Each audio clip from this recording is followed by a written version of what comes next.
Well, welcome to this episode of, I think it's number 13 of Chakmah Choter.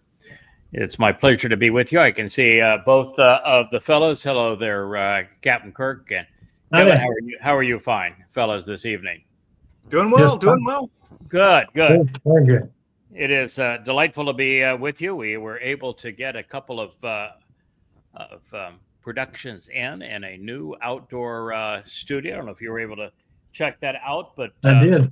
we finally have the ocean back in our repertoire. Looks good. We've also gotten a few shows done in the Rainbow Studio downstairs, having switched to Twistianity and out of Islam for the time being. So that was also a positive. Mm-hmm. And here we are back in the library studio. So we're operating on 3 cylinders right now. That's a good thing. And we even had Wookiee in our last couple of shows. And I know, Kirk, from the videos that you have sent me and the pictures you've sent me, that Wookiee has now a fan club. Yeah, he's big stuff on YouTube. Yeah, big stuff. He's going to have his own page before long. Well, pretty much. He's looking for a new agent if he ain't careful. I think so. Well, Wookiee, we'll see what we can do for you. We were in our last program on the Chakmah Choter. It means the wise stem, a smart branch, if you will, a discerning rod. The Choter is, oh goodness, probably the most interesting prophecy that there is in the Torah, prophets, and Psalms, because David, the king of Israel, devoted an entire mashal, proverb, to him, and the number one thing he attributes to him is Chakmah, being a smart guy. And then you've got Yahowah, the great prophet, and after 10 chapters of excoriating Israel for being overtly religious and denouncing that, then we have an entire chapter of Yahowah devoted to this fella too, and he's given the 7 spirits of Yahowah so that he can be effective in reintroducing Yahweh's name and the covenant, the Mikre, Dod's participation in them back to God's people. So we're pursuing this, and when you do that, you're immediately led to Zechariah, because it's in Zechariah that the 2 witnesses are presented to us. And throughout all the other prophets, we see there is one witness, and that witness is called an Edah, a witness. He's called the Choter, as we know. He's called the Zeroah, which is the one cultivating the harvest, the Nakri and Nakar, which is the observant foreigner. He is known as Yada. He is a Bashar, a herald. He is the cold voice of God. I mean, he's almost up there. He is almost up there with Dod in terms of titles.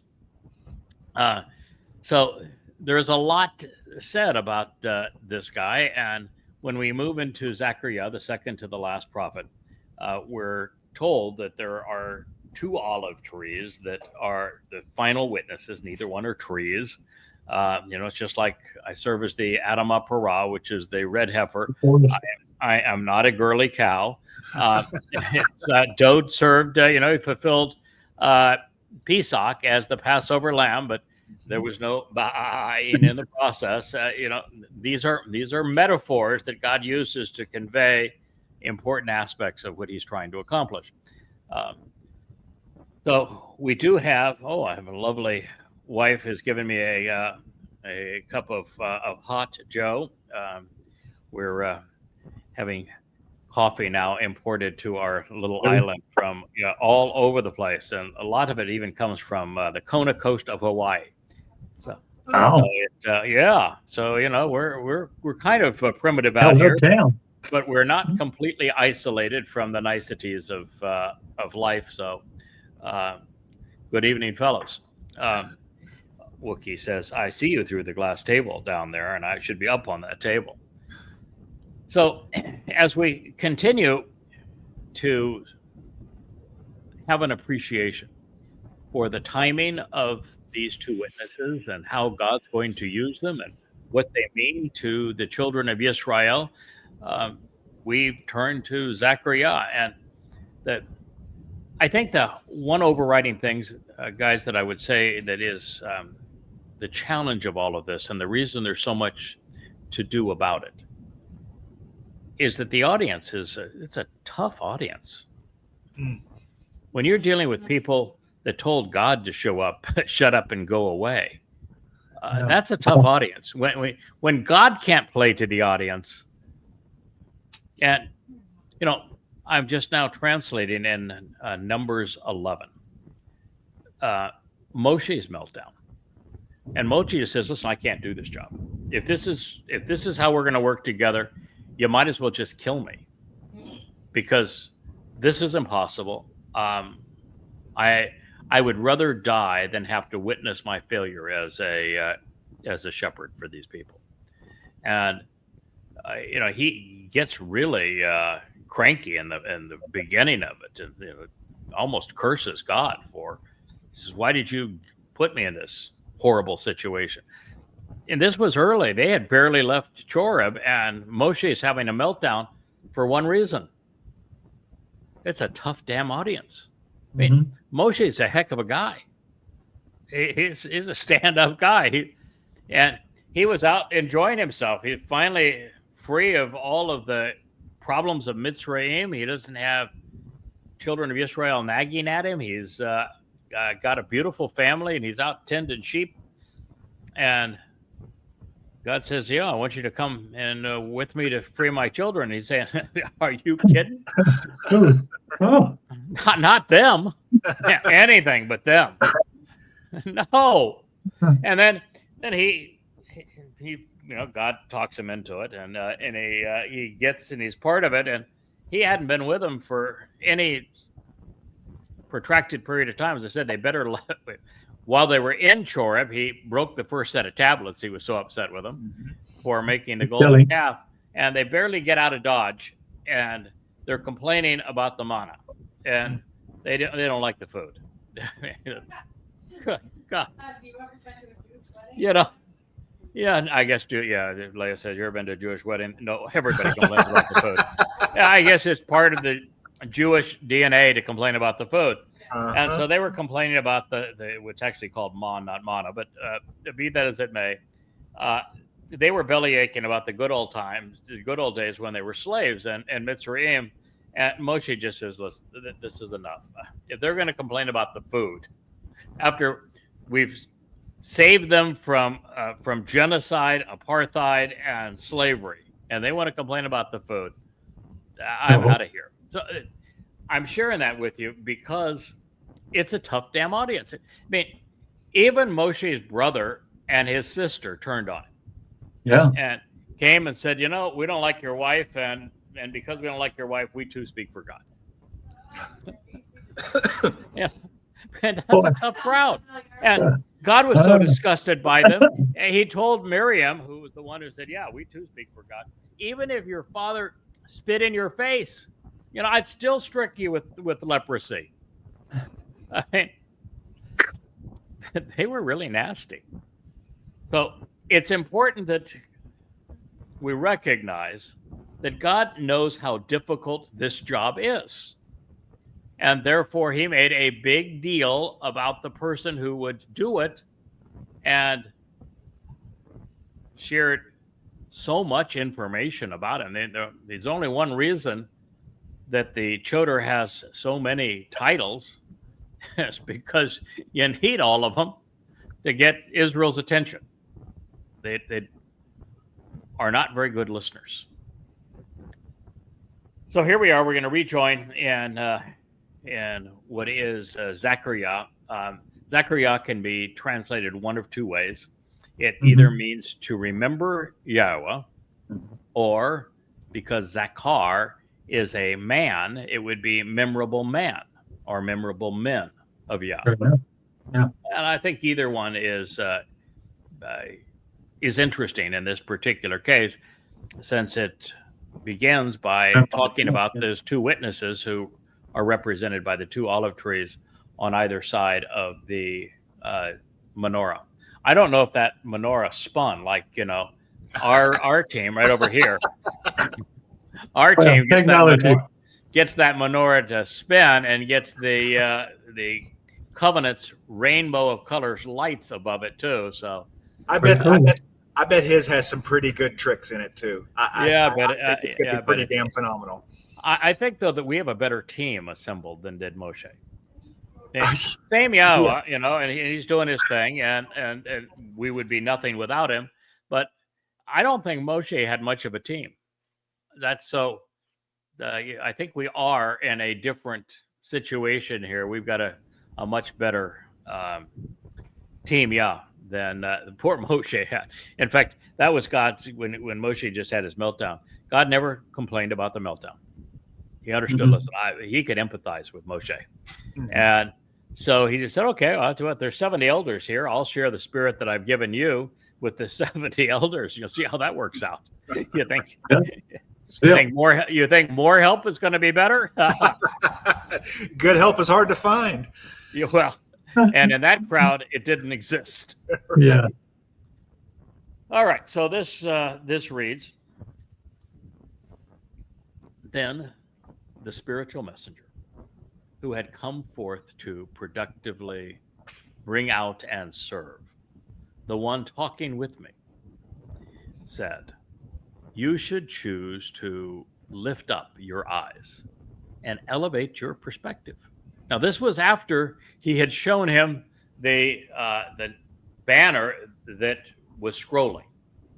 So, he's already seen something no one's ever seen, which is a scrolling banner that was above the two witnesses and their menorah, above the Temple Mount and the last of days. And now he's saying, I want you to look up again.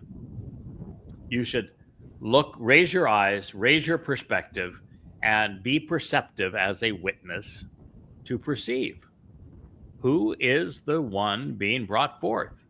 So he's still, remember, Zechariah keeps on asking, okay, I get what you're now showing me, but who are these olive trees? They're obviously people, they're witnesses. I want to know who they are. And so the Malach is saying, well, be perceptive regarding these witnesses, the ones who was brought forth and who has been extended when this exodus is occurring, even being produced through this very process. Remember Yahweh, memorable men of Yah. So over the course of 30 years, there will be 3 witnesses who will come forth to serve Yahweh, leading them to the promised land during the third and final Yatsa Exodus, the first of the 3 guides chronologically. That was easy for me to say. Have another sip of coffee. Yeah. Chronologically will be Yada. And while I began on Towrah, of course, in 2001, what were the odds that it would be on Towrah with all that he would live going forth on Towrah thereafter? But God's a pretty good planner. And so it was on Towrah in 2001, and the first couple of years were devoted entirely to protecting Israel from this diabolical curse of Islam. And when I began that, I actually thought that I was trying to awaken America because of what happened on 9/11. Yahowah approached me within, I think it was 8-10 days of 9/11. And so that's what I thought it was all about. And come to find out after 10/7 of 23 in Israel, oh no, that it was far worse. There was no one raped. There were no children mutilated. There was no one abducted. There was no torture. There wasn't the savagery of taking grandparents, Holocaust survivors, off as abductees to ransom for terrorists. There's no screaming Allahu Akbar and committing mass murder. 10/7 was a horror of a whole different caliber than the senseless suicide bombings of 9/11. And so when 10/7 happened, I'd already had the training and had the basis of what needed to be done to expose and condemn Islam. But now I had to expose and condemn Islam, not to free Muslims from it, but to free Jews from it. And so it required a complete reworking of that book, becoming 5 volumes, a lot more comprehensive, and beginning with an open letter to Israel, that if you want to prevail against this religious enemy, then you've got to know the nature of your enemy, and you've got to fight the enemy as a religion, not as a terrorist group. And unfortunately, Israel did not listen, and they painted themselves into a horrible position where the whole world has turned against them. Boy, and it is really sad to see what's happened with the United States too. Every day there's a new announcement isolating Israel. This most recent deal where Trump's now far more concerned about the Muslims who murdered Jews being rewarded with a special foundation that's going to supply them with food than he is in protecting Israel's right to exist and the victims. It even bypasses Israel. This initiative bypasses Israel. It's the United States hiring protective services and independent business contractors to provide the food, bypassing entirely Israel. The only thing they want Jews to do is to guard the perimeter. They have nothing to do with the process. It's just like, okay, we called in the Jews to actually make some serious progress on the Houthi campaign. They take out the airport, and it was so effective. The Houthi says, okay, we don't want any more. We don't want to fight anymore. And the U.S. negotiates with them and said, okay, we'll have a ceasefire. You just don't attack our ships. And didn't even care to mention in that ceasefire that they can't fire missiles at Israel, which they're continuing to do. And the president said, it's not my battle. And then after Iran already has all of the uranium already enriched for some 30 bombs and the missiles to deliver them and the fuel to power those missiles, and now even the tritium to make those expand the yield of those bombs, and has it all done, then Trump says, no, you can't take it out. When this is the last chance, of course, to take it out. No, because I want to negotiate with them. What are you going to negotiate? There's nothing left to negotiate. They already have the uranium. And they don't even bother to discuss any of this with Israel, that is the intended victim of these bombs. Trump has done exactly what we said he was going to do. He has decided that he's going to serve Israel up on a platter to MBS to maintain the petrodollar status. And he does not care that it tears Israel apart, makes it unsustainable, and that it leads to World War III.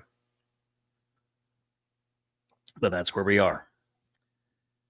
So after doing this on behalf of Israelis to protect them from Muslims, the Choter was asked to serve for 25 years prior to the Shabbat Katzir. All the while, his mission is to call God's people out of Babylon, where religion and politics are institutionalized, and for the purpose of beguiling and controlling those affected by them. So on the 1st of Abib in 2030, which is year 5997, that's the 4th of April, I believe. I should have it on my calendar. I'm going to be in Jerusalem on Mount Moriah with the greatest orator and master of ceremonies of all time, Elijah. And over the next 3.5 years, the final witnesses will be aided and abetted mightily by Yahweh's direct intervention as collectively we pummel the last vestiges of satanic and human Babel in the forms of religion, politics, militancy, and conspiracy. All the while conveying the most essential aspects of the Torah guidance. And as we talked in a previous program, this banner which scrolls, God was really clear in saying that the first thing that it's going to expose, it's going to condemn religion and politics. It's going to tell my people what they need to disown if we're going to establish a relationship together. So it actually begins where the covenant begins, by talking about the negative effects of religion and politics and why you have to walk away from those things before you can participate in the covenant. And that'll be the first thing that'll be displayed when God lifts up this nesh that is associated with the Choter. And our witness is going to continue for 42 months. Boy, can you imagine how we're going to feel at the end of 42 months of every day doing the same thing and confronting the political and religious? Not from the comfort of home. Not with I can look out here and see the beautiful ocean and have my lovely wife and frisky fur faces and the like, and my buddy Rich here, with all the comforts of home. No. We're going to be living inside of a tent. Now, it's going to be a really nice tent. Yahweh hung out in that tent, so good enough for Yahweh, it's good enough for us. But we're going to be hanging out in a tent on the Temple Mount for 42 months. And for 42 months, we're going to be arguing with the religious and political, conspiratorial, and militant numbskulls as Muslims try to ravage Jews and Israel. I want to tell you, 42 months of that, I am definitely filing for combat pay. And fellas, you may be there. I mean, there's 8 of us that have to work the entire. Well, have to get to, but will work this entire process, and it's going to be a tough duty.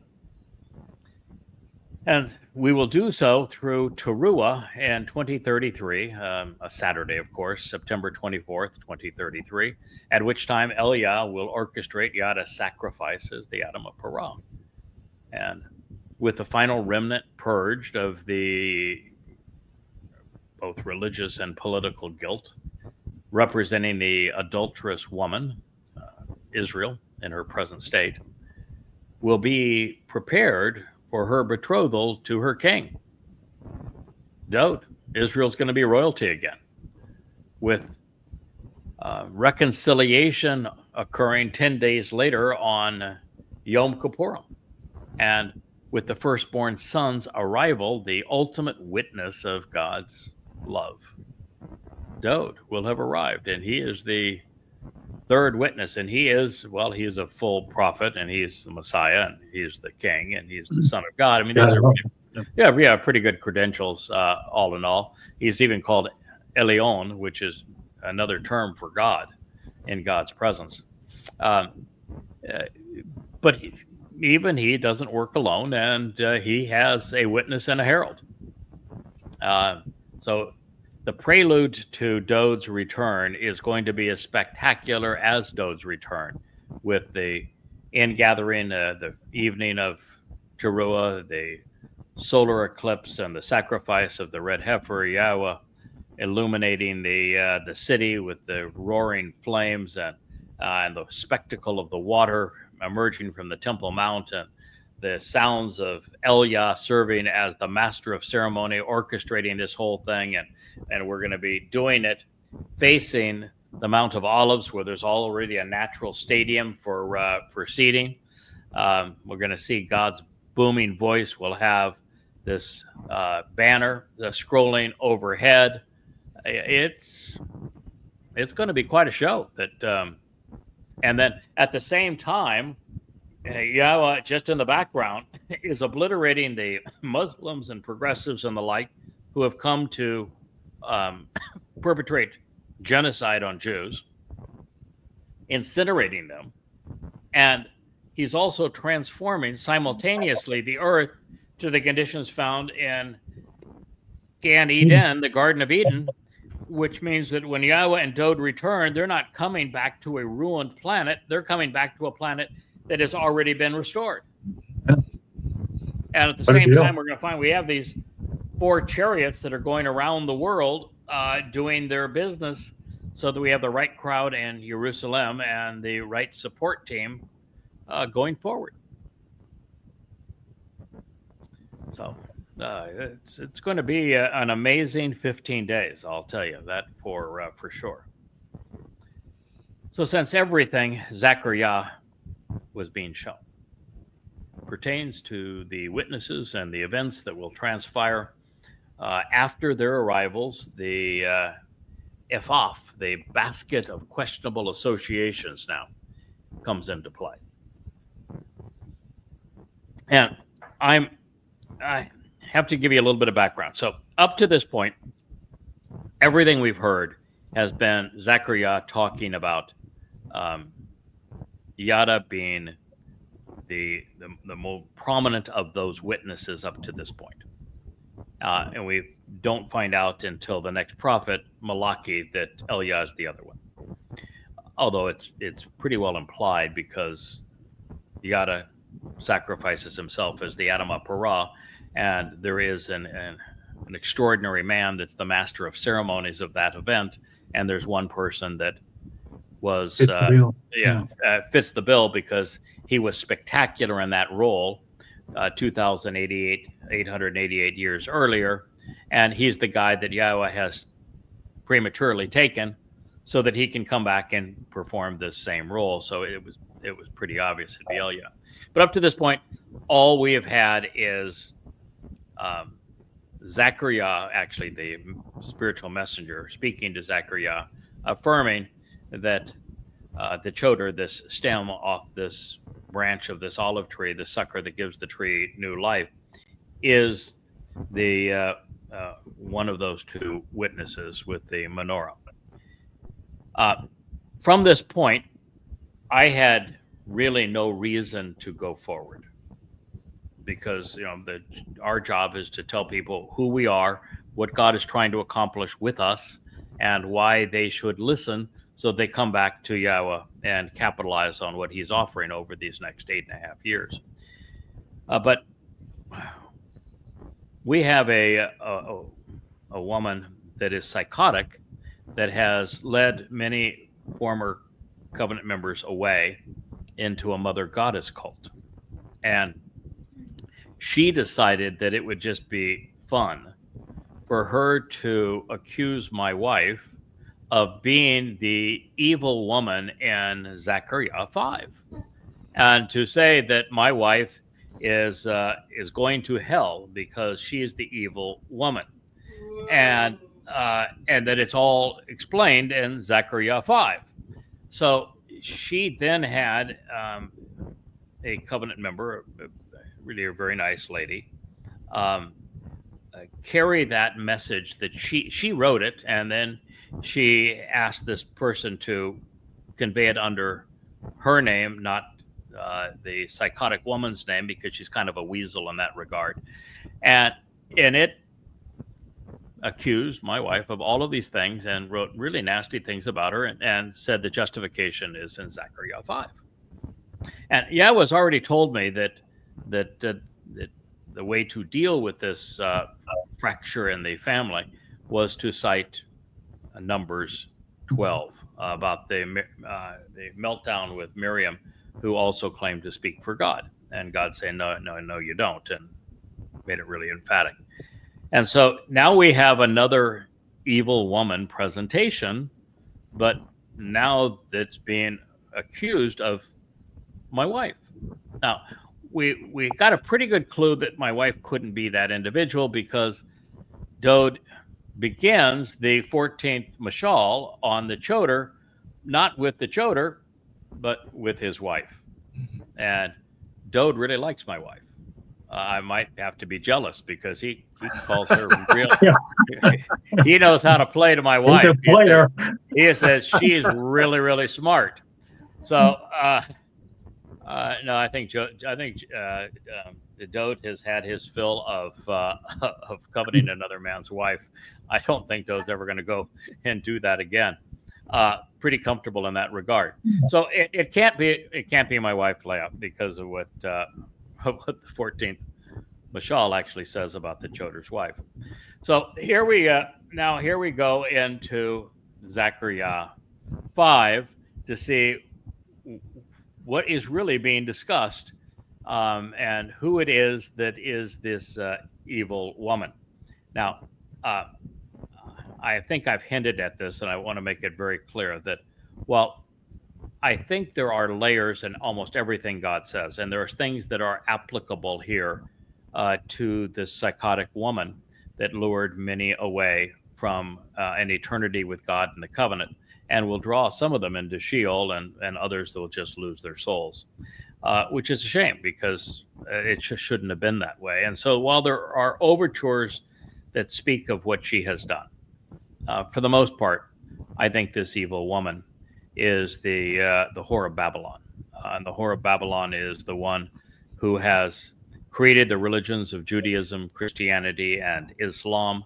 The whore of Babylon, the Roman Catholic Church, religiously, America, politically, and Saudi Arabia, geographically.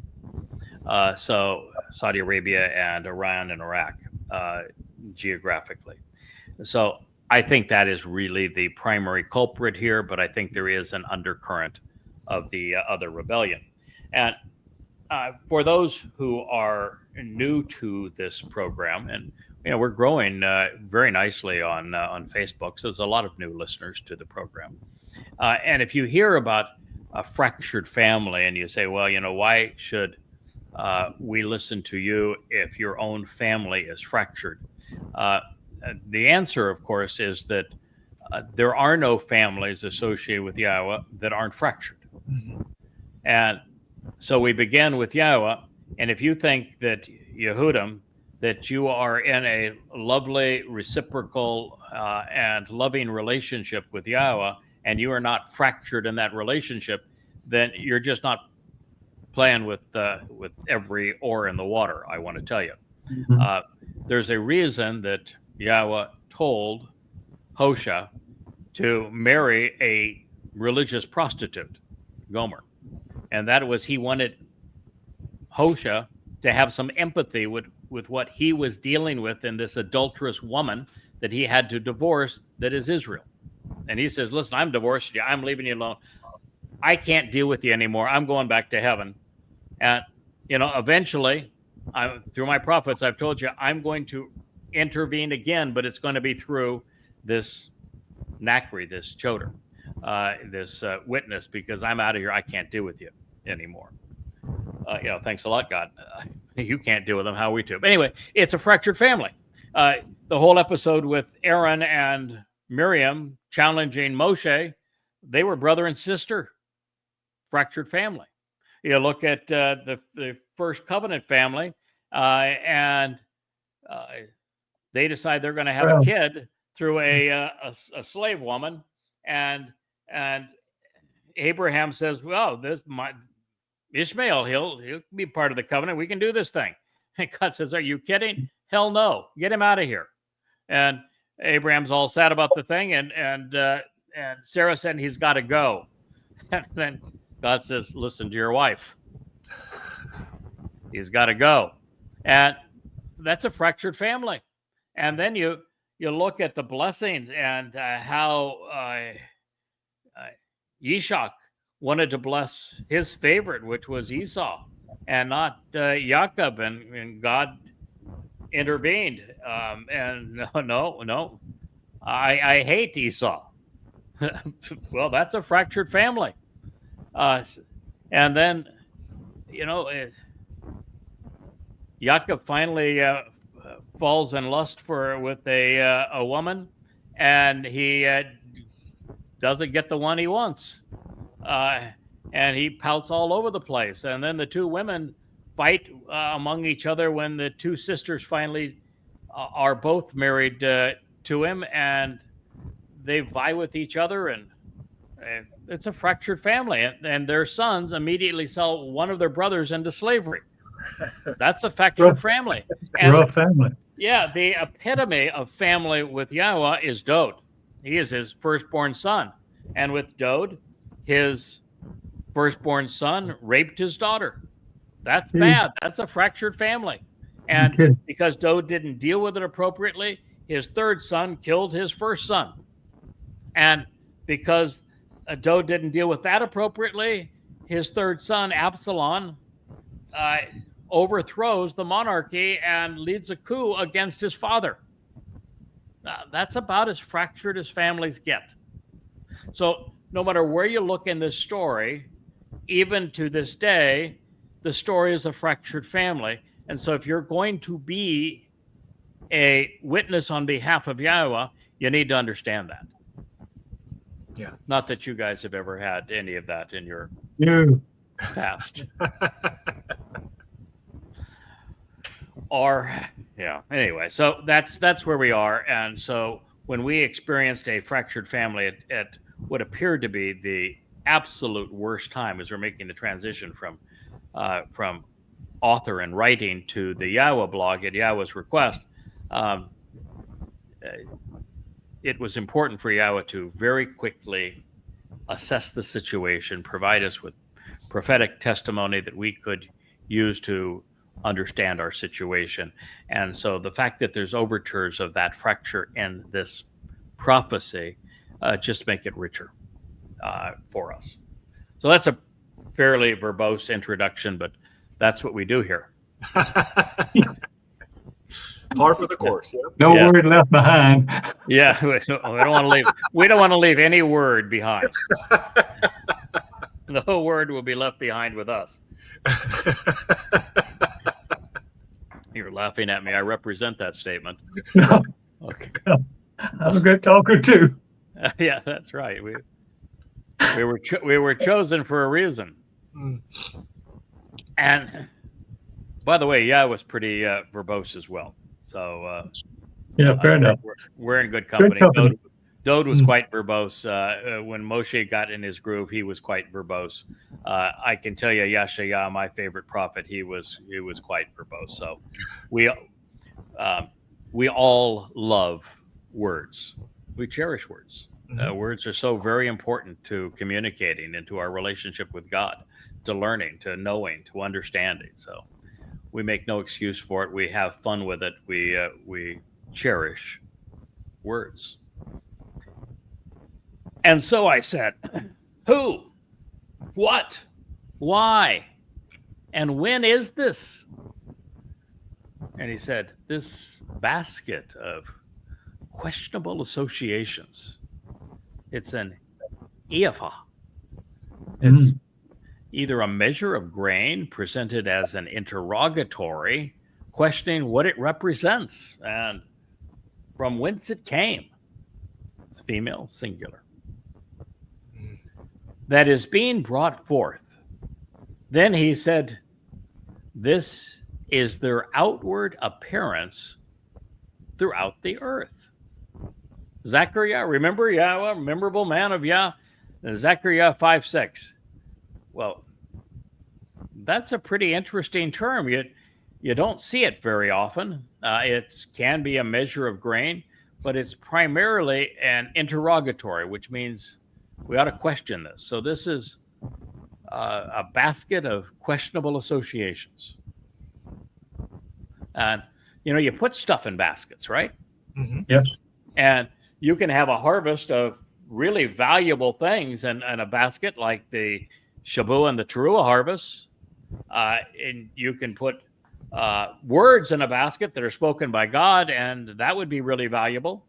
But a basket can also be filled with Babylonian notions.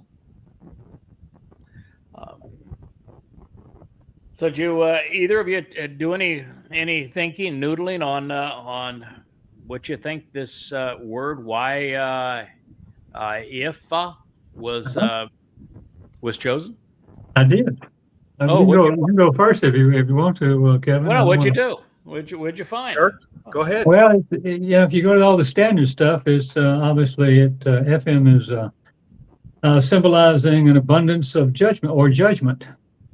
FM is used in a vision to represent inequity between being removed from the land. Third thing I found, it was illustrated the FM's role not only in daily life, but also in conveying spiritual truths. That's straight out of all the different lexicons. I thought, well, that's kind of interesting. But you look at the letters, you can do something with the letters. You've got an aleph, which is a leader, who's led by or somebody of importance. The next letter would be a yod, which is symbolic of Yah leading or influences this leader, perhaps. You've got to speak. And then the last word, of course, is a hey, which is drawn as someone standing up, engaged in and walking along the path.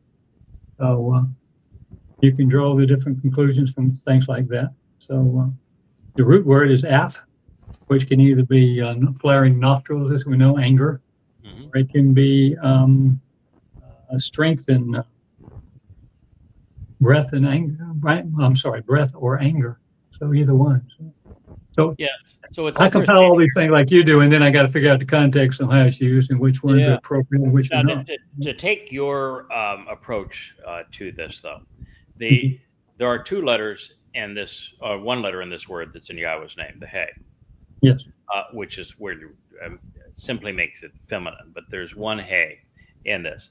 The hey does not have a direction. It's a straightforward up and down letter. It's a person reaching up, looking up, standing up. It conveys the idea of being observant. A person reaching up to God to grasp God's hand.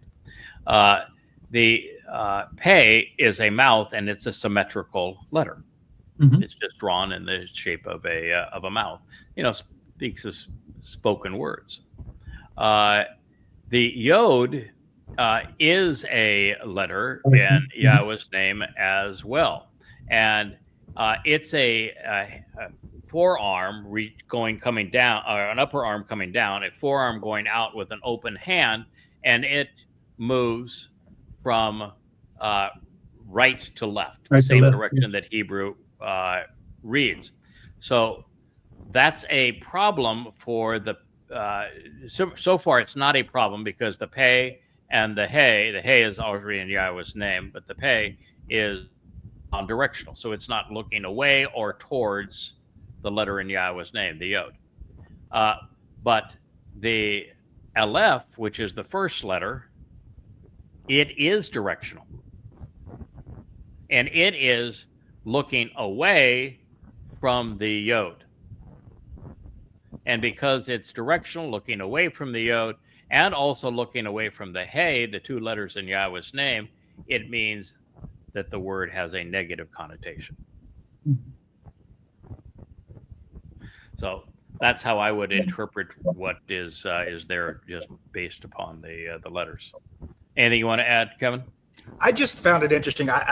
It's feminine singular, which is, it's 50-50 common, but mostly when it's drawn out through your text and stuff, I see it pointed to a masculine singular word, and I just found that interesting that we're bringing up the core of Babylon and everything before that there is a negative feminine connotation to it that I'm getting from that, Yeah, because it's feminine singular, and it's being discussed in a prophecy of this magnitude by the second to the last prophets, right after presenting the witnesses. The logical conclusion is that this is something that would be referred to under a feminine title, like whore, that is really important, important in a bad way, is what I would derive from that. But it's such an interesting term, and it's going to play out over and over again in this text, that it's important for us to discuss what it might be. That's the whole purpose of studying Yahweh's testimony, is deducing these clues so we understand it. So I said, who, what, why, and when is this? This is a basket of questionable associations that is being brought forth. Then he said, this is the outward appearance throughout the earth. So if you consider we would see throughout the earth today, and it's going to only get worse over these next 8.5 years, you got a lot of anti-Semitism. You got progressives pimping for Muslims, and you've got Muslims trying to perpetrate genocide and apartheid on Jews, while blaming the Jews for being their victims. You've got now America turning on Israel in a very big way. And, the most recent Pope is an American.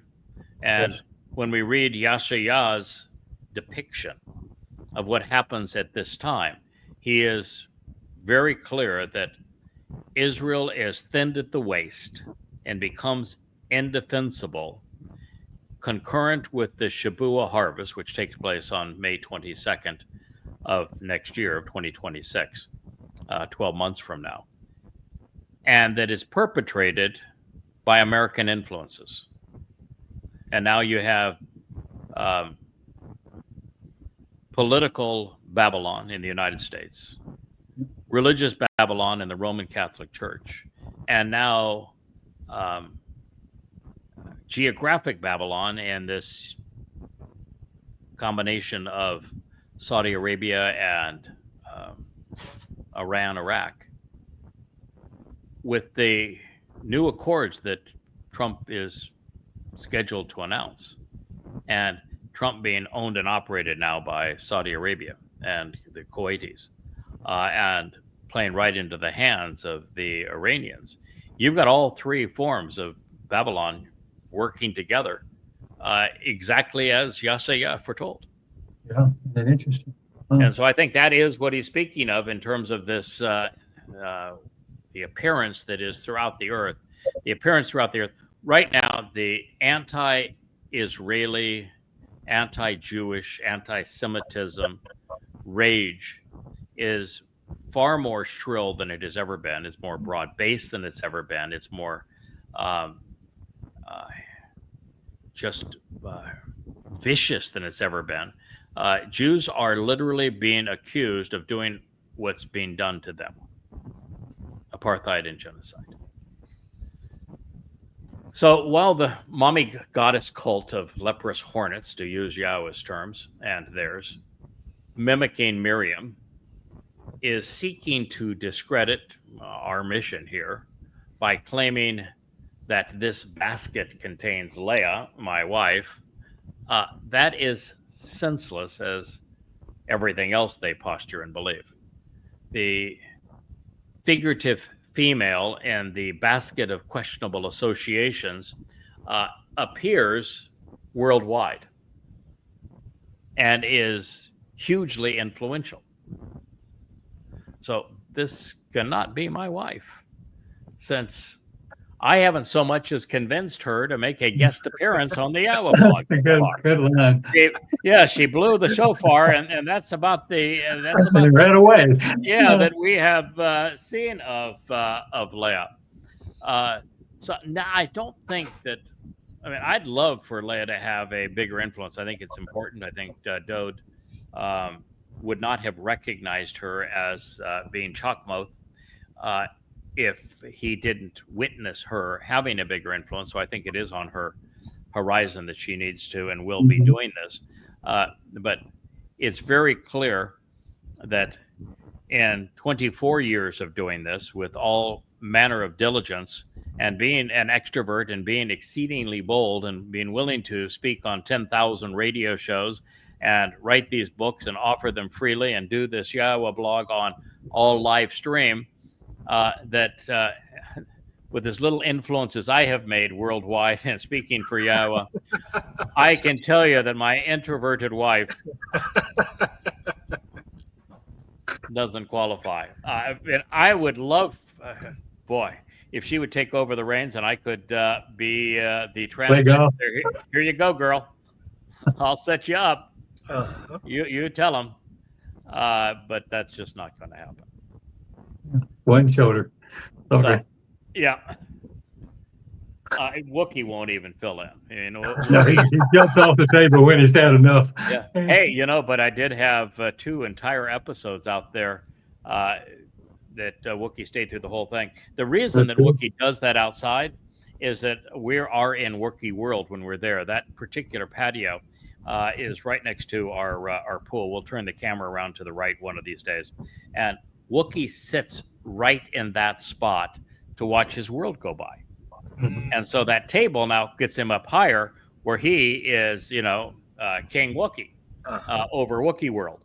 So that's the reason why he does a full show and doesn't complain about union hours at that point. But Wookie isn't going to influence the world either, even if he is an internet sensation. He is an internet. So, flat out, it cannot be the rebellious and cantankerous psychopath that has viciously attacked my wife, since she hasn't progressed beyond counterfeiting and corrupting me and wearing me as a skin. And thanks to copyright laws and that sort of thing, because they have been so belligerent and misrepresenting themselves as if they were me, they're shut down more than they're up. So, out of my shadow, the psychotic woman is the dimmest flicker. I would compare her to a lightning bug lost in a fog compared to the sun on the clearest of days.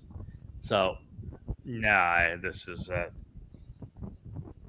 not her. It's Babylon. No, this is the whore of Babylon. Although, to be fair, the whore spirit mom has some talent for flitting around. She has even vociferously insisted that she is the gazelle. I don't know if you guys were there for that series of episodes, but she was just sure that she had been written into the Torah. Was so proud of herself for being in the Torah. She was the gazelle, the songbird of the Torah, until I told her that, no, I'm sorry, but gazelle's not a songbird.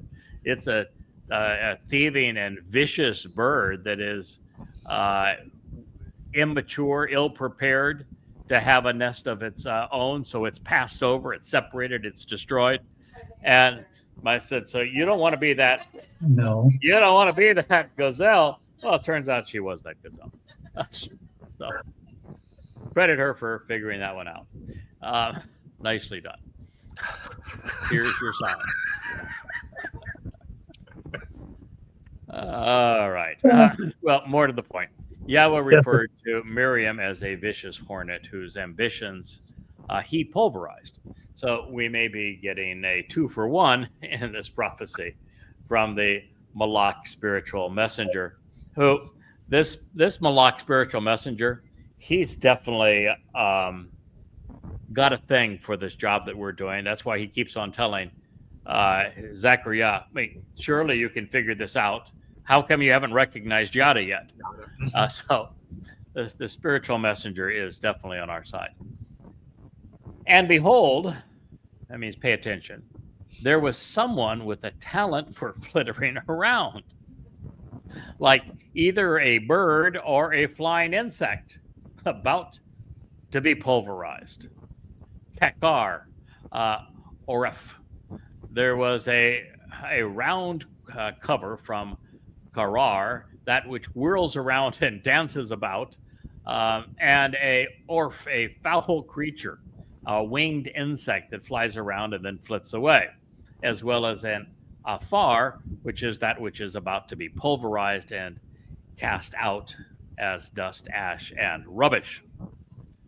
These are not good things, who was carried off representing a singular woman who was residing and remaining in the midst of the basket of questionable substance. Well, I can see why Dee, the psychopath, immediately thought that had to be my wife in the basket because, well, when you're a psychopath, anytime you see yourself, you project all of your faults on somebody else.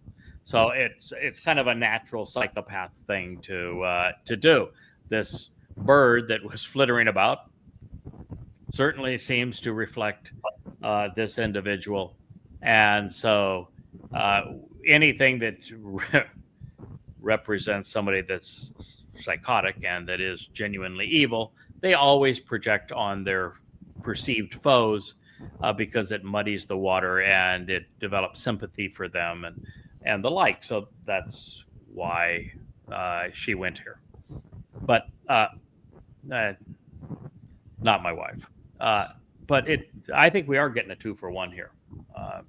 I do think that this singular woman is in the diminutive role of the Mother Earth, or the Mother Goddess cult, and the bigger picture is the very place where the Mother of God and Queen of Heaven grew out of, Babylon.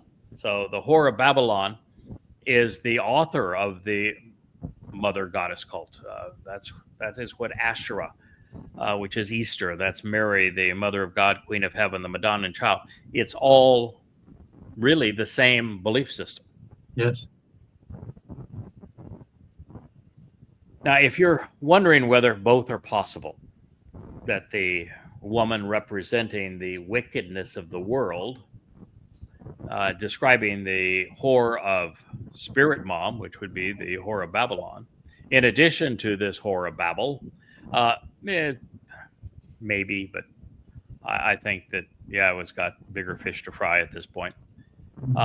And yet it is common for Yahweh to weave clues into his prophecies that humor him and that entertain the one who unpacks them and puts the pieces together. Little inside joke, yeah. Yeah, it's a little inside joke that does humor us no end, and does speak to us, and applies. And in this case, turnaround is definitely fair play, since the modern day imposter projected her faults on my wife in the process of trying to steal my identity using this very prophecy. So the fact that we find her in it and poke fun along with God because of the dual nature of this, yes, it's highly unethical what she did, highly deserving. And my beautiful wife, who is not in the basket with her, has raised her hand as I want to say something. Paul tried to quote Habakkuk. I got it all, like, really. He was the prophet that outed. And here we are. Oh, so amazing. I will speak for her because I'm not sure the microphone picked her up from that far away. But she said that the psychopath, citing this particular prophecy, that actually speaks more of her than and her role as a deceiver on behalf of a mother goddess, which is the whore of Babylon's principal guise, is actually identical to what Paul did. Paul led us to Chaba'uk. Chaba'uk is the prophecy where Yahweh calls Shaul out by name, says he's the plague of death, and then describes when he will appear and how he will beguile people. And everything about him is foretold exactly 666 years before Paul would write his first letter. And it condemns Paul by name. And it is the book that Paul quotes the most often. And it's a very obscure minor prophet that is fixated on exposing and condemning Paul. And so for Dee to pick this prophecy that puts her in the basket with the whore of Babylon, and to use it against my wife is very much like Paul citing Chaba'uk. So that's an interesting point that she makes, but she's Chakmah. Good point. Yeah. He said, this is the result of inappropriate ethics and collaborative, conspiratorial guilt. So he threw that which was associated with her toward the middle of the vessel of questionable affiliations. Then he hurled a stone toward her mouth of this foul creature. Wow, Zechariah, remember Yahowah, a memorable man of Yah. Well, interesting picture here, a word picture that's being described. So we're being told that the woman that is in this basket is inappropriate, really substandard ethics. Well, that would be, religion, politics, and the whore of Babylon, and of course this author of the Mother Goddess cult. It says that the woman is collaborative, does not work alone. Well, our psychopath lured a bunch of people to her side, and enablers and collaborators. It says that this person is conspiratorial. Well, not only did she, but all of her closest cronies came from a conspiratorial cult called An Unpopular Truth. Yes, that we had to separate ourselves from about a decade ago. So they are conspiratorial. So once again, God is depicting this evil woman exactly as the Mother Goddess cult leader is. But if you look at the whore of Babylon, the whore of Babylon succeeds. Satan succeeds because he gets others to collaborate with him. All people who have compromised ethics. And it is always conspiratorial, and that conspiracy usually involves blaming Jews. And the fact is that he threw that which was associated with her towards the middle of the vessel of questionable affiliation. So now we know that this evil woman and this basket filled with things that are pervasive around the world, which would be religion, politics, conspiracy, and militarism, that they're one and the same. The woman represents the contents that are in this basket, and those contexts and the basket are in conflict with everything that Yahweh is. Now, what the next part I think is interesting, because my name is Craig.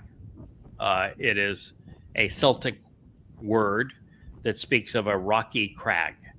And the thing that is being hurled at this foul-mouthed individual is a rock. Wow. With a sharp edge. Yeah, with a sharp edge. So towards the mouth of this foul creature. And so what just as Dode called the Philistine that was Goliath, you foul-mouthed Philistine, you foul-mouthed uncircumcised Philistine. Yeah, that slanders Yahweh's name and my people. And he hurled a rock at him that took him down. Probably hit him right in the puss. They were doing the same thing here. We're hurling a stone right at the mouth of this foul creature. I mean, it's the same concept. You foul-mouthed Philistine at one stone being hurled. I certainly see that. I think the coincidence here is no, it's not coincidence. This is real. Yeah, this is pretty real. So, Yeah. The guy that is the most associated with Dode is his herald. He is the lesser luminary, reflecting Dode's light. He's the person that figured out that Dode was the Messiah, Son of God, returning King, who fulfilled Pesach, Matzah, and Bakorim, and predicted his own crucifixion as part of that. And that guy's name is Craig. And he's a stone that now is being hurled right at the mouth of this End of the 91st Mizmor, it talks of Yahweh will smash the teeth and break the jaw of those that speak against the covenant family. Boy, is that ever apropos. I was just writing about that earlier today on how when Yahweh first asked me to do this, I'm writing about Moshe's meltdown and the translations that I'm doing that take us further from where we are here. And Moshe said some really bad things. And he gave up and said, I can't do this anymore. This job's impossible and I can't do it alone.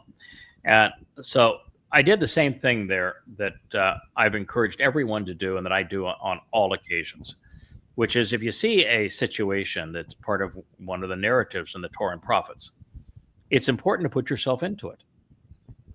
Even if you're not the person being called out that has a job to do, if you're that person, you need to put yourself into it. But every one of us should put ourselves into it and say, how would I deal differently? How would I deal with this? And I think you guys know that I'm trained as both as a captain and as a pilot. And when you're trained at those kinds of things, or you're going to have a radio show and you're going to take in live callers, you have to rehearse your strategy for all contingencies. No one has ever flown a lot of flight hours in a high performance aircraft that hasn't foreseen and been trained in all the things that can go wrong. And at any moment, I am always prepared for all the things that can go wrong. And my mind is saying, if these things go wrong, this is how I'm going to respond. And I've already prepared and done this.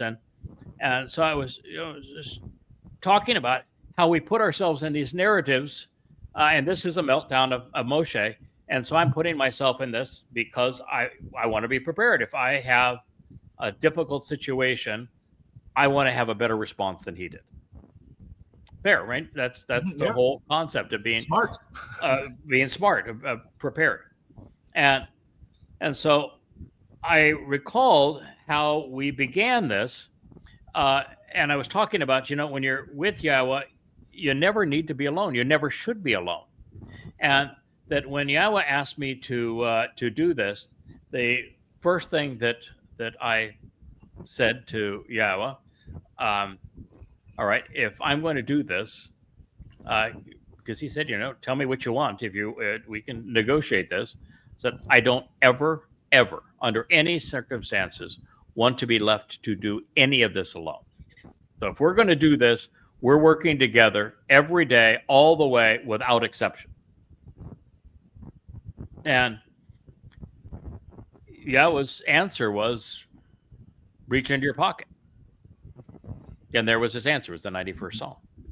And in the 91st Psalm, it says all of these things. I will work with you all the way. And this was my answer to what became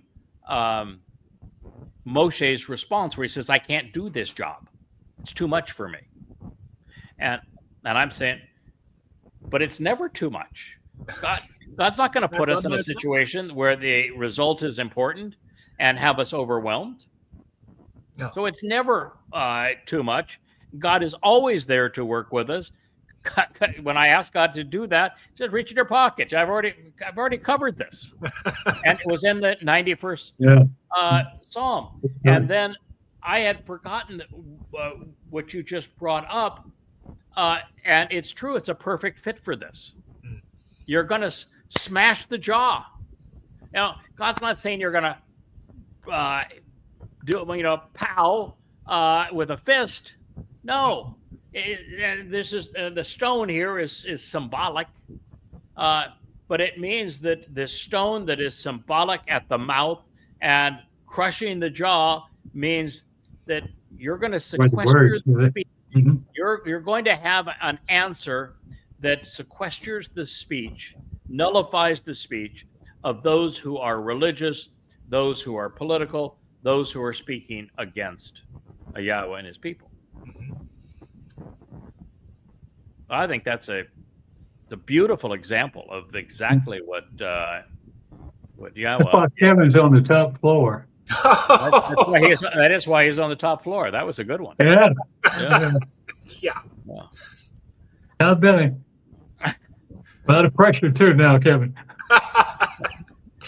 No pressure. There you go. When you're on God's side, you know what could go Yeah, wrong. I know. Well, there are many Shanks, including the one who gave birth to the Mother of God to conceive a conspiracy. The one being assailed here is the whore of Babylon. Now, she's not the only skank, but she's. Did I actually say that? Probably not, right? Actually has top billing. Yeah, Leah says she has top billing. She is the one who prostitutes. She's way up there. Sorry. We're gonna Please carry on. Forgive me. We're gonna go from our G to a PG rating here. I beg your pardon. I don't even think most people even know what the word means. They probably No, have to look it up. But if you got to look it up, then it loses. Yeah, it doesn't have the impact. No. Yeah, but the reason I left it and I wrote it and said, "Oh, well, I should probably take that out." And I said, "Wait a minute, I'm writing about the whore of Babylon, Uh-huh. and how is the skank different than a whore?" Yeah. Right. Hardly. Yeah. So there's exactly. there's lots of skanks. There's only one whore of Babylon, but the term is descriptive. If if the word works, Yeah. use the word. And you know, it's not a lot of places that you can use that word. This is the first time I've ever found one. I would say no word left behind, right? Yeah. So there you go. So anyway, the whore of Babylon is the one who prostitutes herself through religion and politics, making special appearances to appease the conspiratorial and the militant. She is the spirit of Christmas and Easter, of Ramadan and Ashura Day, of May Day and Halloween. She dwells in the Christian church as Mary, from Miriam, meaning contentious and embittered, rebellious, the queen of heaven and the mother of God. I didn't know God had a mommy, but evidently. And while this is assuredly true, every attestation against her speaks of the one who was willing to destroy the Choter's effectiveness for God and his people, all for personal acclaim. In addition to being a ganab, a deceiver and thief, stole upwards of $20,000 from my wife and I. Misappropriated, and got you too, Kirk. Yes, sir. Yeah, under false pretenses. Not only a deceiver and thief, misappropriating and counterfeiting the Choter's witness, beyond robbing those who have sworn an oath to her of their inheritance. Even in addition to misrepresenting Yahweh's name, which they did, still doing. I would assume they're still doing. They're dark again. She is a conspirator without ethics. And as a crag, I am the stone Dode has flung from his sling into the mouth of this foul creature. Blah. From beyond the slander and misrepresentation that I've had to personally endure and overcome, and I want to make this really clear. If it wasn't for the accusations against my wife, who not only I love, but my responsibility as her husband and as a man is to protect her. And so I'm going to protect my wife no matter what. It's what we do. It's what makes a marriage work. It's the role of a man in that kind of a relationship. And I'm very protective of this job that Yahweh's asked me to do. I've got 24 years, every waking hour in it. All of these books that I've written, all of the programs that I've done, I mean, everything vested in honoring Yahweh's request so that he has a happy and productive, fulfilling reunion with his family. And anything that gets in the way of that, I'm not going to tolerate, because I don't want to appear before God, nor do any one of us, and having let him down. He deserves to be satisfied with our work. So anything, I will push anything like that aside, and should. But I think it's important to know, for anyone who doesn't, that in this particular psychotic woman's life, no one ever in her entire life was as supportive, uplifting, protective, and encouraging of her than I was. She was so many times brought to tears by everything that I had done for her, standing up for her, trying to lift her up, protect her, encourage her, do everything that was humanly possible to help this woman. And I contributed more to her life that was positive than anyone in her entire life, more than her parents, more than her children, more than her husband, more than any of those who left to be enablers for her. And this is the way that she responded. So I think it's important to have that context. And I think, Kirk, you are particularly attuned to how far I went out of my way Yeah. to help this person over the years. Yeah. But isn't that really the nature of it? You look at Hasatan. He was made beautiful. He's a cherub. He's there on the wall of the garden, overseeing all of this marvelousness that is going on. He's immortal. He's brilliant. He's empowered, and he's turns on all of it and throws it all away. So, and becomes embittered. I mean, he becomes the Lord of Islam and tries to kill every Jew and wipe out all humanity just to be mean. So it is fairly common. So while I've endured the slander and overcome it to prevail in God's mission over the years, I have been the most prolific and I think effective slayer of Babylonian whores. I don't think anyone has come close. When you consider the 5 volumes of Twistianity, the 5 volumes of Goddamn Religion, the 3 volumes of Babel, eviscerating Islam, Christianity, and Judaism to encourage God's people to walk away from these things so they could, for the first time, actually engage in a relationship with Yahweh. Boy, when it comes to being a slayer of whores, I've got a lot of skanks on my Yeah. if this was a B-24 in World War II, they put the little bombs on every time they had an effective run. Yeah, man, you'd run out of paint. In my case, we've done this job. I am a slayer of whores, and I have destroyed the whore of Babylon's most prominent themes and preeminent schemes.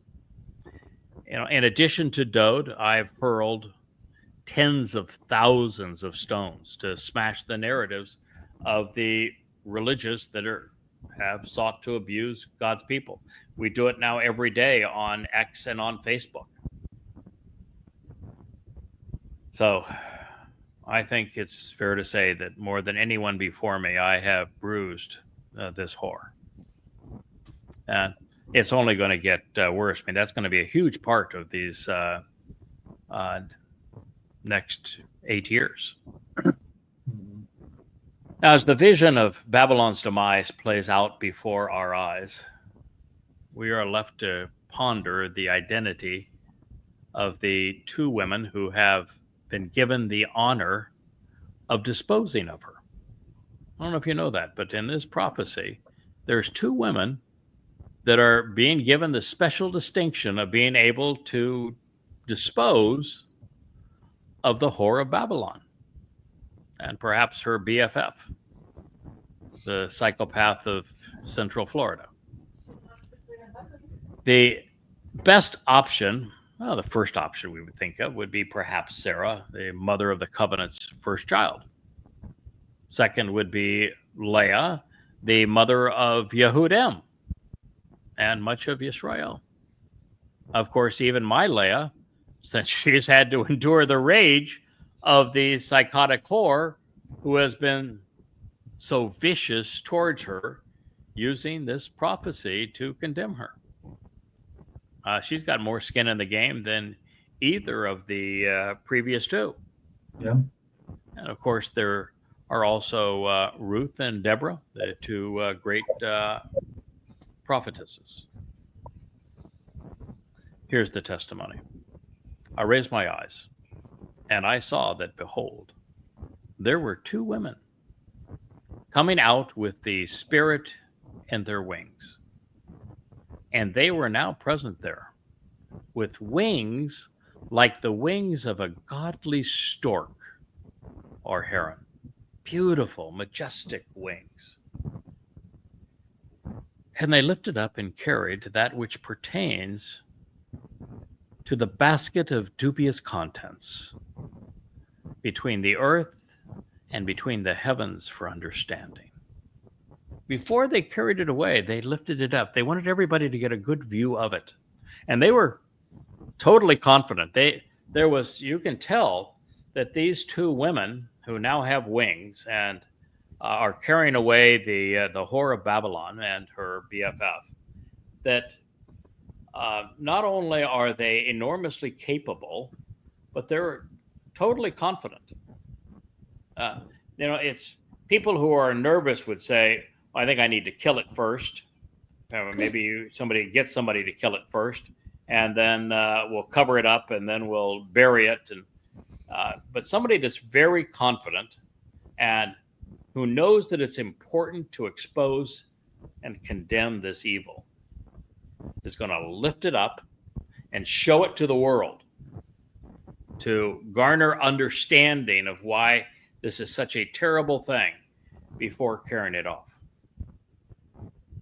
So these women have chutzpah. Yeah, more than just Chakmah. They've got chutzpah. Good Yiddish term for courage, guts, character.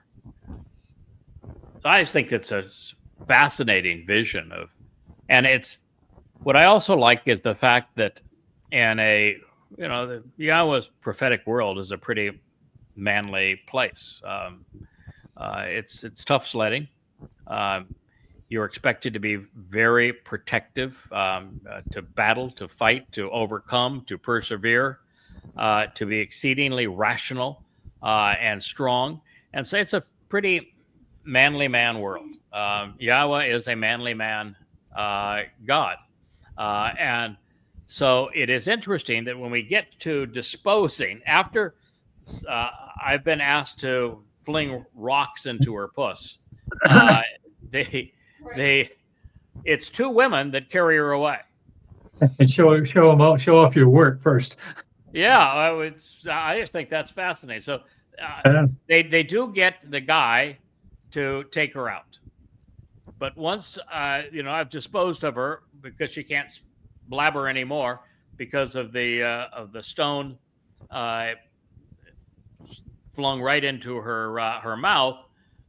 It's two women that carry her away, and one of those women is now raising her hand again, and she would like to contribute. And the woman has to say, I will so volunteer for that position. Yes.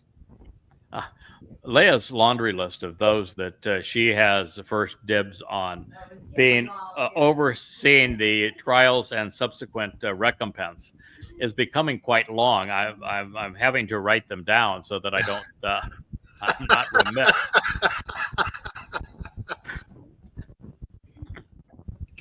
But it is part of this job.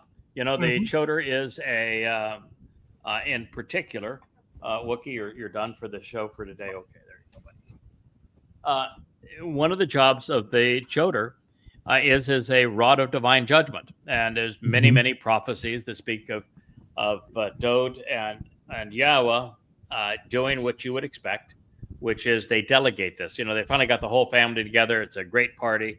The Day of Reconciliations is the great homecoming, and they've turned the earth back into Gan Eden. They're all sitting around the campfire and having great wine, great food, telling great stories, singing songs. The last thing they want to do is to oversee the condemnation of all of those who have abused God's people. And so they, just like God says, I don't want to have to deal with these irascible brats anymore. I'm going to send somebody else to deal with you. They delegate. Mm-hmm. And well, guess who they delegate to? Uh-huh. And guess who I'm going to delegate to? I saw that coming. Thanks, pal. You're welcome. Yeah. We'll leave that experience, and I think it's like 45 days long.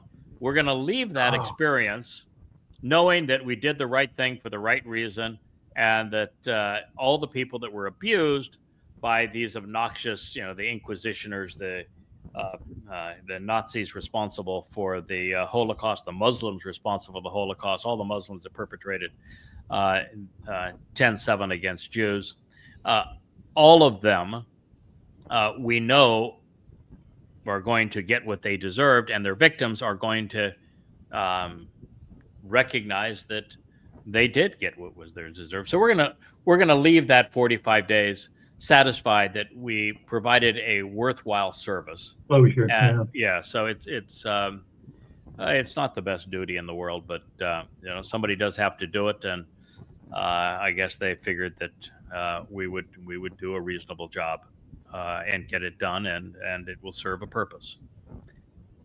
So, regardless of the identity of the evil woman or of the godly ones who escort her back to Babylon, it is good riddance. And based upon the vision, we have every reason to think that Yahowah will dramatize her exit in the skies above Jerusalem. She is not going to slink out of town. First of all, she's got a rock in her mouth, and so she's not going to be irritating anybody anymore. But Yahowah's going to make certain that the world understands that it's his world, and that he's tired of this, and they can all go to hell. So I said to the spiritual messenger, the one who talked with me, when, where, and for how long are they traveling with that which is associated with this basket of questionable associations? Zechariah 5:10. So far, old Zechariah, he has said, "What do you see?" And he said, "Well, I see this, that, and the other thing." And what does it mean? And he's asked a lot of questions, but so far, Zach hasn't come up with many answers. So it has been incumbent upon us to come up with the answers, and sometimes, while the answer is important, it's the thought process that leads you to it. It's the discussion. It's the narrative. It's how you think it through. Okay, there are two really upstanding women that are doing this. What are their characteristics? Based upon what we're witnessing, those characteristics must be appealing to God. Women with character and conviction that aren't in a hurry, that are willing to do this job in such a way that they have great confidence and conviction. So we learn something about this. We learn about the rock and the broken jaw and the stone in the puss. We even learned about skanks and their association with whores. We learn through the narrative. And do we have to have all of the answers all of the time? No, we don't.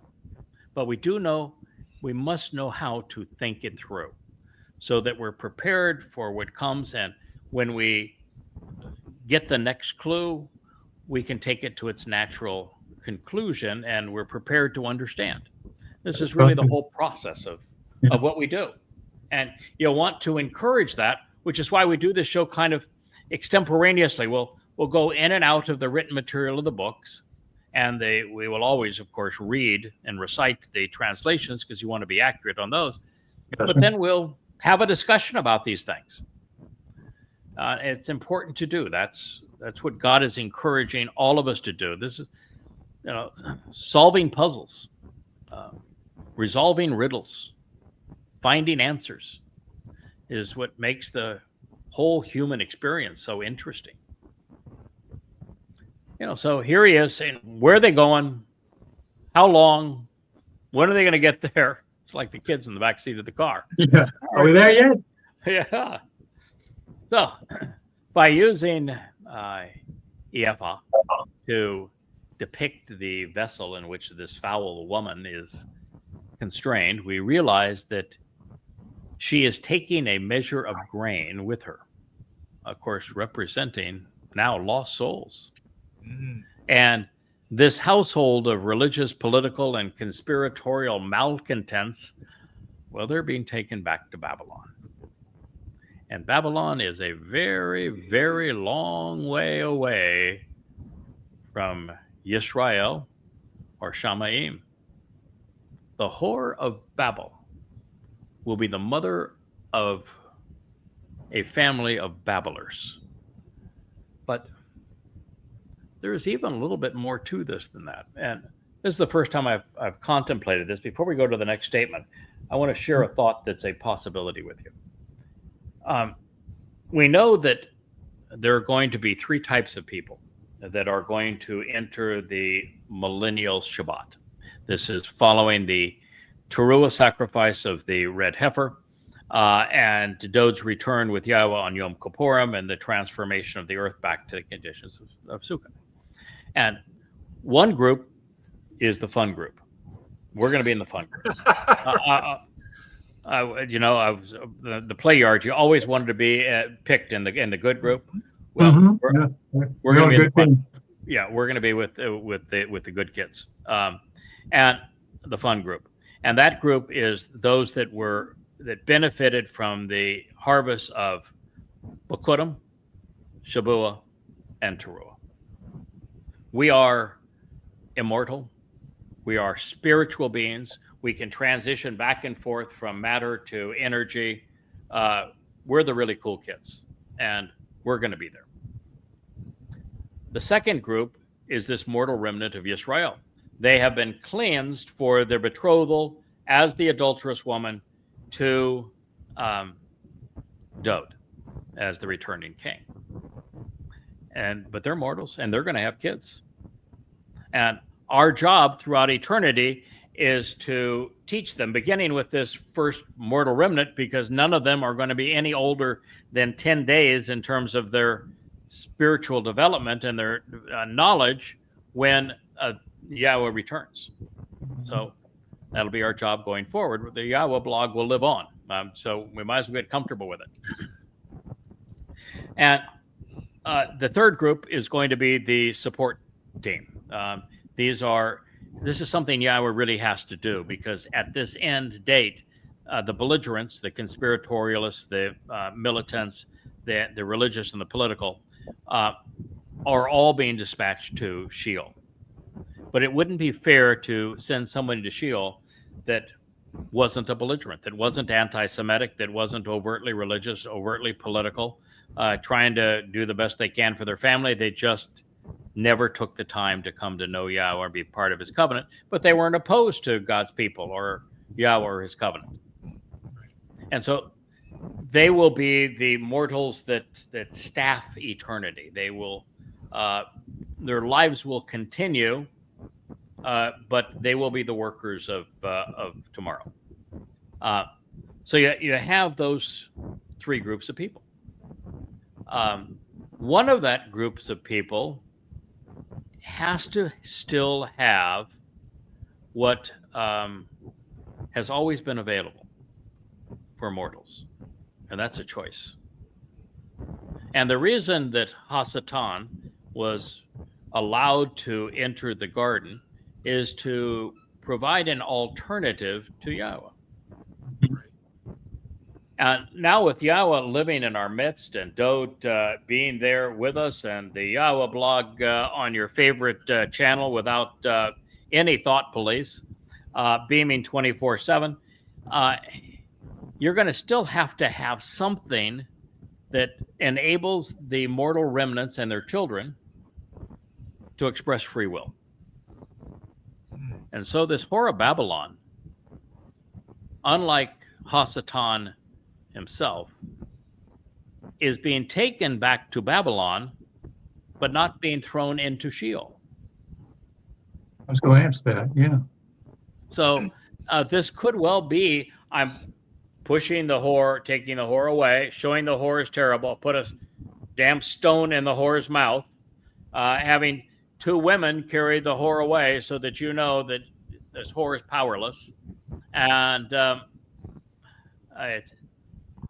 but that whore is there if you want to be stupid.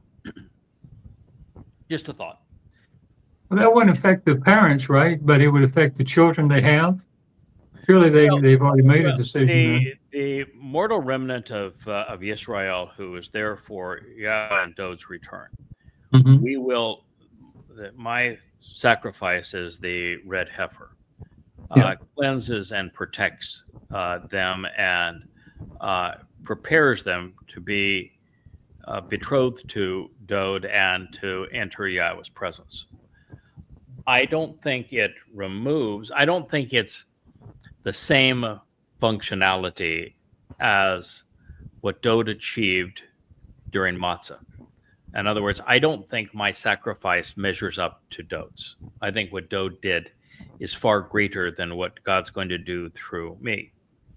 And that what God did through Dode, his Pesach provided immortality. This is a mortal remnant. The two harvests that I orchestrate provide immortality, but they provide immortality not because of something I do, but because of what Dode did, and then me bringing that to light and escorting people on the correct path. Then Dode took all of our guilt and deposited into Sheol, past, present, and future, so we would look perfect in God's eyes. And that's an everlasting pure. I think that the fire that purges and the waters that cleanse and the ashes that purify at this moment make the adulterous woman such that she can be betrothed to Dode, to the king, and they can enter Yahweh's presence. But I am not certain that the intent is to make those people immortal or forever perfect. It only lasts 10 days. It only has to last those 10 days. Well, I think that for the overwhelming preponderance of them, it's going to last for 1,000 years. Right. Okay. Some will follow it. Because listen, we're going to do a good job on the Yahowah blog. We're going to be really practiced by then. We're gonna teach them how wonderful it is to be in Yahweh's presence. They're going to see Yahweh. They're going to see Dode's going to be a great king. We're going to be good heralds of our king. It's going to be a lovely, wonderful situation. The Garden of Eden is going to be lovely, but recognize that even in God's presence, in a perfect environment, with everything done for her, Chawah still screwed up, didn't she? Yeah. And so I think that we're going back to the garden, and those people that are not the beneficiaries of the three harvests will be like Adam and Chawah, with the opportunity to be stupid if they choose to be stupid. Right. I don't think those are better examples of a way to go, where, Chawah had only Adam, where this new remnant will have a whole covenant family to setting the example. They will. Of what it's like They will. Yeah. And so I think that the likelihood of us doing a good job and them being more receptive and it working out well, and the vast preponderance of them makes it all the way through the 1,000-year period of Sukkah. I think it's likely that it will be that way. But do I think that it's a guarantee for every one of them? No, I think they retain free will.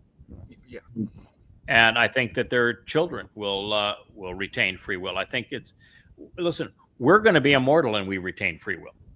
Now, the reason we're not going to screw up is we actually have God's guidance written inside of us. Yeah. And we're literally sons and daughters of God. And our love for our Father and our respect for him and our devotion to our King is such that we're going to express our free will in a way that will be appropriate for everyone involved. Right. But no, I think that is the answer. I don't think they're locked in. I think they are in a highly privileged position with a great start, and we're going to have tremendous support systems around them. But I think that it will be necessary for them to learn, to listen, to grow. Mhm. And so I do think there's an opportunity for them to screw up. Oh, imagine the stories we have. So, and he said to me, to establish a household for her in the land of Shinar, which means between the two rivers of Babylon.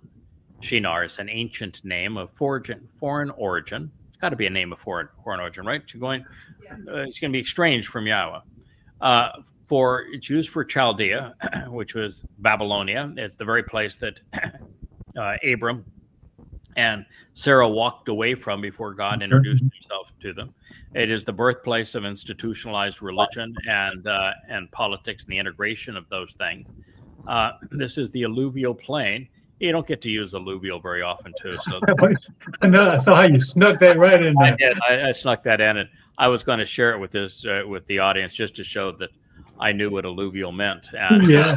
I bet you didn't ask me. Yeah, I was just showing off, to tell you the truth. But there's some words I even like the way they sound, the way they come off the tongue. Alluvial is one of those. Alluvial. So it's the alluvial plain between the Tigris and Euphrates rivers from which Abraham and Sarah had come. And Yishak, Esau, Jacob, Leah, Rachel, and the children of Yisrael were all related. Oh, by the way, when Israelis make this big deal of Yuri Goyim and we're Israelis and being Jews is superior, I always want to remind them that Abraham and Sarah were Babylonians, and Ishak married a Babylonian, and so Jacob and Esau were Babylonians, and Jacob married two Babylonians. I mean, they went back to Haran where Abraham's descendants were, and they married Babylonians, and so the children of Israel were essentially Babylonians. Yeah, a lot more so than another.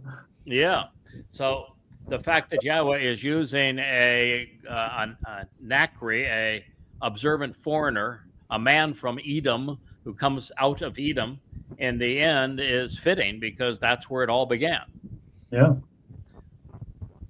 Began on the alluvial plain. Twice. Wow, that's good. You are good. Yeah.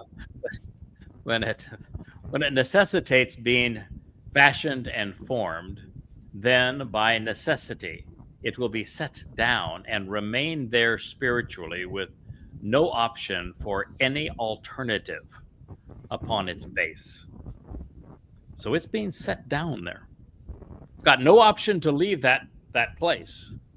Mm-hmm. And it is necessitated. It is something that has been compelled. It is presented in the hopeful, perfect third person masculine singular, where the subject, that would be this here talking about the women and leaving this basket, they are compelled and the object is forced. That's why the hopeful is such an interesting word. It says that the subject, that'd be the women that are taking the basket there, have been compelled. They said, this is something you must do. I'm not asking you to make your decision. I don't want you to show any compassion along the way. This must be done. And the object, which would be the Horan or BFF, they have no choice. They're captives. They are in that basket. You're going to this place. That's your foundation. There's no alternative to any of this. This is your base. You're going to stay right there. So that's the reason why I thought that it's brought there for a reason. It's not taken to Sheol. Yeah, makes total sense. Yeah. You got to have Now, a choice. And I think it's the household of the damned. It's the covenant of the separated. So I wonder if they'll have a webmaster and a publisher. Sorry. Well, cheap shot. Well, Yahowah and his witnesses are calling a remnant of Israelites out of Babylon. The whore and her enablers are being removed from Israel, and that's the point. Mm-hmm. And there, in their proper places, they will remain. Never to be able to reach out to Israelites again, although I do think it will be possible for this remnant to reach out to them. Be a bad call. So a double dose of the exceedingly rare and highly restrictive hopeful stem, used twice in this statement, is evident of the fact that the whore and her enablers are out of options. They have rolled snake eyes on their last toss of the dice. And it goes without saying, for anyone not tainted by the mother goddess cult, that this prophecy isn't condemning Leah, my wife. Although much of it paints a pretty dark picture of the leprous hornist and her nest. Turns out that nest is going to survive. She wanted to find herself in the Torah and prophets. There you are. Congratulations. Winner, winner. No dinner. Well, gentlemen, it's we're going to, I think, conclude this program here. We're just 10 minutes shy of 2 hours, which is pretty good for us on our family hour. 1 hour show. That's good. Yeah, we're still under 2 hours, which means it is an hour show. We are going to go into the 6th chapter. I'm going to do a show on this tomorrow. If you guys are interested, we can do a show on it tomorrow. It's the 6th chapter of Zechariah. I would, if it were me, I would get a ringside seat for this one, because this is the 4 horsemen of the knot of the apocalypse. This is the real deal of 4 chariots, all described by God, all with a specific purpose. And this will be the first time that it has been publicly announced as to who they are and what they're doing, when they're doing it, and why. That's a teaser. I think it'd be worth having a seat at the table for this one. So if you guys want to join in, what time are you thinking? That is up to my producer, co-host, and our technologist. So we'll have to find out what time. Rich. Oh, by the way, Rich deserves a attaboy.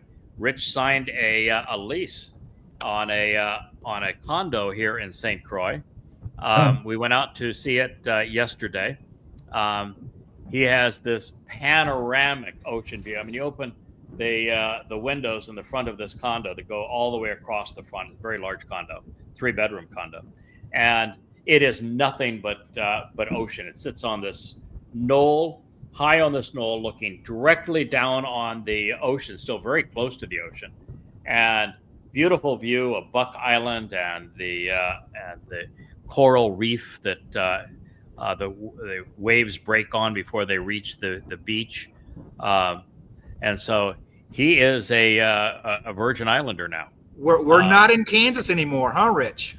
Rich is no longer in Kansas. That is true. He is not in Kansas anymore. Rich is a Virgin Islander, and we're delighted to have him put down roots here. I can tell you that Wookie and Asher are the most excited of all because they think that Rich walks on water, and we are delighted because of the fact that we're much more effective as a team, and our technology works better, and we enjoy Rich's company, and we're just much more effective in reaching Yisrael and Yehudim when we work together like this. So it's a very, very good deal for all of us. And Rich is over there on the producer's couch, and he and Leah have done a marvelous job for us. So that is our news out of here. I'm going to shut up so we don't go to the full 2 hours, and we can still call this family hour. Thank you, gentlemen. We will let you know as to what time we'll do the show where we began. Zechariah 6, and it's a thriller. So thank you all for listening. Happy Shabbat to one and all. Good night, Yisrael, or is it becoming very, very close to morning? It's been a pleasure to be with you. We've had our good fun. Good night, you all. Night, y'all.